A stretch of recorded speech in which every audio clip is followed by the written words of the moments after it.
Varicose veins కి సరైన చికిత్స కోసం సంప్రదించండి ఎవిస్ హాస్పిటల్. నమస్తే రమగారు. నమస్తే జయ. రమగారు, డెలివరీ తర్వాత జుట్టు బాగా ఊడిపోతూ ఉంటుంది. సహజంగా అందరం ఫేస్ చేస్తాం. దీనికి మనం ఏమన్నా కాస్త జాగ్రత్తలు తీసుకుంటే ఆ ఊడటాన్ని తగ్గించుకోవచ్చా? ఊడకుండా అయితే మనం చేయలేము. సాధారణంగా ప్రెగ్నెన్సీ ఇట్లా కన్ఫర్మ్ అయ్యేసరికి జుట్టుట మానేస్తుంది. చక్కగా ఒత్తుగా పెరుగుతుంది. మనుషులు తెల్లగా అవుతారు. మొహం మీద మచ్చలు తగ్గిపోతాయి. నున్నగా అవుతుంది. 90% వాళ్ళు ఇలాగా. ఎవరో కొంతమంది మొహాలు మెళ్ళు నల్లబడిపోయి ముక్కింత లావైపోయి మనుషులు ఇట్లా ఊరిపోయి ఏదోగా అవుతారు. తక్కువ. కానీ సాధారణంగా ప్రెగ్నెన్సీ అనగానే జుట్టుడ్డం మానేస్తుంది. చక్కగా పెరుగుతుంది.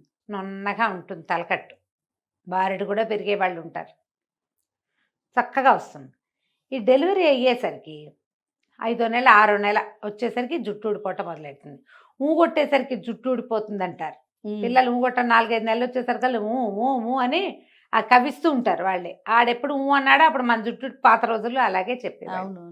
జనరల్గా ఏంటంటే ఒక 6 నెలల పాటు తల్లులు వాళ్ళ ప్రెగ్నెన్సీలో ఉన్న తిన్నవి వేసుకున్న మందులు అవి వాటి ఎఫెక్ట్ ఉంటుంది. 5-6 నెలలు వచ్చేసరికి ఈ పాలు ఇస్తారు కదా, పాలు ఇవ్వటము ఈ మన నర్సింగ్ వల్ల కొంత, తర్వాత ఏమో ఈ హార్మోనల్ బ్యాలెన్స్ అవి మళ్ళీ మారతాయి. అంతకుముందు పీరియడ్స్ ఏం లేవు కదా మనకి. అది వేరే హార్మోనీలో ఉంది మన సంగతి. హార్మోనీ మారిపోతుంది శరీరంలో. కొత్త నెత్తురు పట్టడం అంటారు. నెత్తురు పట్టేటప్పుడు జుట్టు ఊడిపోయి మళ్ళీ వస్తుంది. ఈ ప్రెగ్నెన్సీ డెలివరీ అయ్యాక పోయిన జుట్టు రాకుండా ఏముండదమ్మా. ఇంత కుచులుగా ఊడిపోతుంది. మళ్ళీ ఏడాది వచ్చేసరికి మళ్ళీ వస్తుంది తల. ఈ లోపల మళ్ళీ మనకి ప్రెగ్నెన్సీ వచ్చో, జ్వరాలు వచ్చో, దగ్గులు వచ్చో, జలుబులు వచ్చో, ఏ మోషన్స్ అయ్యో, ఏ థైరాయిడో కనపడి రాత్రులు అస్సలు నిద్ర లేకుండా పొద్దునే వీళ్ళు ఆఫీసుల్లో చేరిపోయి చాలా స్ట్రెస్ఫుల్గా అయిపోయి స్ట్రెస్ అవుట్ ఎలాగో అవుతారు. ప్రెగ్నెన్సీ పిల్లలతోటి పోస్ట్ పార్టము కూడా ఉంటుంది. కొంతమందికి పిల్లల్ని హ్యాండిల్ చేయలేక స్ట్రెస్ అవుట్ అయిపోతూ ఉంటారు. నిద్రలు చాలవు, స్ట్రెస్ పెరిగిపోతుంది, జుట్టు ఆటోమేటిక్గా ఊడిపోయి రాదకుండా అయిపోతుంది. బేసిక్ నీడ్స్ కొన్ని ఇవ్వాలి శరీరానికి. మనం ప్రెగ్నెన్సీలో పోషణ బాగా చేస్తాం. పిల్లలు పుట్టాక పోషణ తగ్గిపోతుంది. మన మీద తగ్గిపోతుంది. ఈ పిల్లాడి మీదే ఉంటుంది కదా, చంటివాడి మీదే ఉంటుంది. దాంతో వస్తుంది. మీరు ఖచ్చితంగా 5-6 నెలలు వరుసగా మీరు నర్సింగ్ మదర్ అయితే ప్రతిరోజు పాలు తాగటం మానేయకుండా. ఎనర్జీ డ్రింక్స్ ఏవో ఇస్తారు, డాక్టర్లు ఇస్తున్నారు ఇవాళ, అవి పుచ్చుకోవటం. ఆ హార్లిక్స్ ఈ హార్లిక్స్ ఏమిటో రాస్తున్నారు కదా, తీసుకోండి. అవి మానేయకుండా కొంచెం సమతులమైన ఆహారం తీసుకోవటం. బాదం పప్పులు లాంటివి తినడం, ఆయిల్ సీడ్స్. ఇందులో ఏమవుతుందంటే కొన్ని పిల్లలకు అరగవు, కొన్నిటికి మనం పథ్యం చేస్తాం. ఈ పథ్యం వ్యవహారాల్లో ఏమవుతుందంటే సాధారణంగా ఈ సమతులమైన ఆహారము, హెవీ ప్రోటీన్ ఇంటేకు అవి ఉండవు.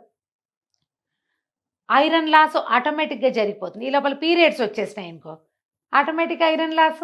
అవును కదా.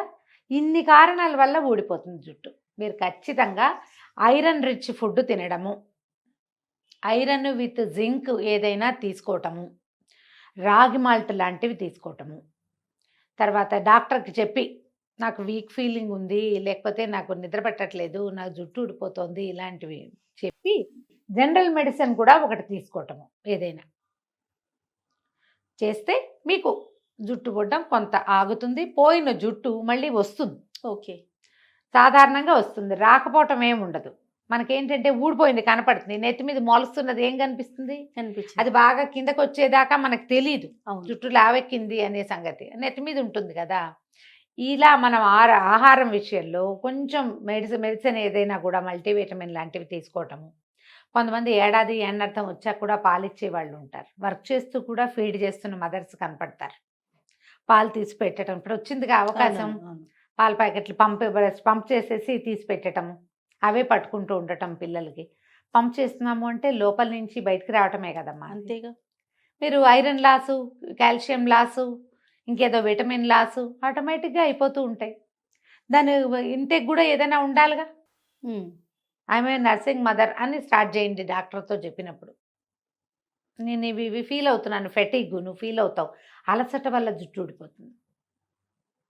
వాటిన్నిటిని చెప్పి అవన్నిటిని అడ్రస్ చేస్తూ మీరు ఏదైనా మెడికేట్ చేసుకుంటే ఇది తగ్గుతుంది. అక్కడి నుంచి సాంప్రదాయ ఆహార పదార్థాలు ఉంటాయి. మినపసున్ను తినటము, గోందు లడ్డూలు మన వాళ్ళు ఇప్పుడు గోందు లడ్డు చాలా ఫేమస్ అయింది. మేథికా దానాల లడ్డు అని చేస్తారు, మెంతుల లడ్డూలు అవి. మనమైతే బేసిక్ మినపసున్ని, కాయపొడి లాంటివి. కాయపొడిలో కూడా కాయం కొంచెం ఉండి మినపసున్ని ఎక్కువ ఉంటుంది. అవును. బియ్యపు రవ్వతోటి చేసిన ఆహార పదార్థాలు అలాంటివి తీసుకుంటూ ఉంటే మెల్లిగా మనం ఏ ఐరన్ కోల్పోతున్నామో అది శరీరానికి అందుతూ ఉంటుంది. సిట్రస్ ఫ్రూట్స్ తప్పకుండా తినాలి. మీరు ఐరన్ రిచ్ ఏం తీసుకుంటున్నా దాంతోపాటు సి విటమిన్ వచ్చేవి జలుబు చేస్తాయని తినరు. దీనికి ఒక సిద్ధాంతం ఉంటుంది.